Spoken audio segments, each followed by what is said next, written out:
Hello everyone, welcome to my YouTube channel. I am your average driver coming to you with an average lap guide.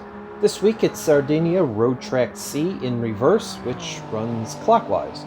Even though it's a short lap, there's still quite a bit to be mindful of. Don't go away.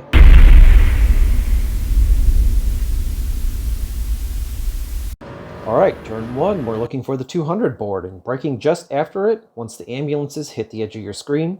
Braking in a straight line, holding off any steering angle until after the 100 board.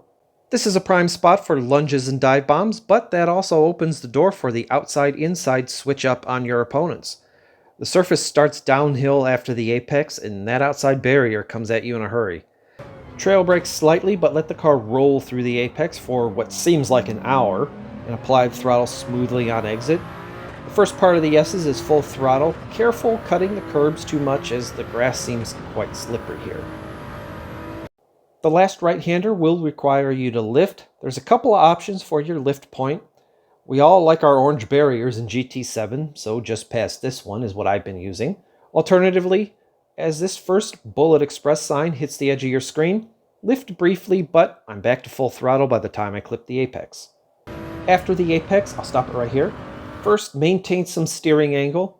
There's another slight right that's full throttle, but it's a blind turn, and there's very few landmarks off in the distance you can pick up to verify your line. These wind turbines are about your only option. You're carrying a lot of speed here, and since the barrier at the crest of the hill moves away from the tarmac, it can be deceiving as to how much room you have to the left. Once you crest the hill, look for the end of the red and white barrier. Brake just before this hits the edge of your screen. I was a touch late on this lap and I'm a mile away from that apex, but I managed a smooth exit onto the back straight. Now comes a tricky but fun right-left-right combo. This first right-hander only requires a lift. I looked to lift at the end of this red and white barrier. I found 5th gear allowed me to lift a little less than when using 4th. As I transition to the left turn, I'm lifting, but not all the way, and applying a dab of brakes while still applying a bit of throttle.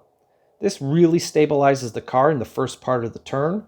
Once past the apex though, straighten the car and get hard on the brakes, dropping to second. The farther left you can get, the better, and you can generally begin rolling on the throttle even before the apex.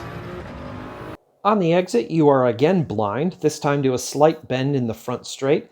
I pick up the walkway over the track with the Gran Turismo logo and directing the car at or slightly left of that logo, correcting the steering as the rest of the track comes into view. I managed a 53.693. I did a few more laps, but did not best that time. Several weeks ago we had this layout, but in the opposite direction as a daily race. I think many will turn their noses up at this race because it is such a short lap, and of course because there's no strategy. I still say give this one a go. It's short, but that makes clean laps a little more important. And I try to gear my lap guides with that goal in mind. Remember, you can often gain at least a couple of places due to mistakes of others, even if you're not putting in the fastest lap times in that particular race. Good luck this week. Please do hit that subscribe button. I will see you soon with another video. Thanks for watching.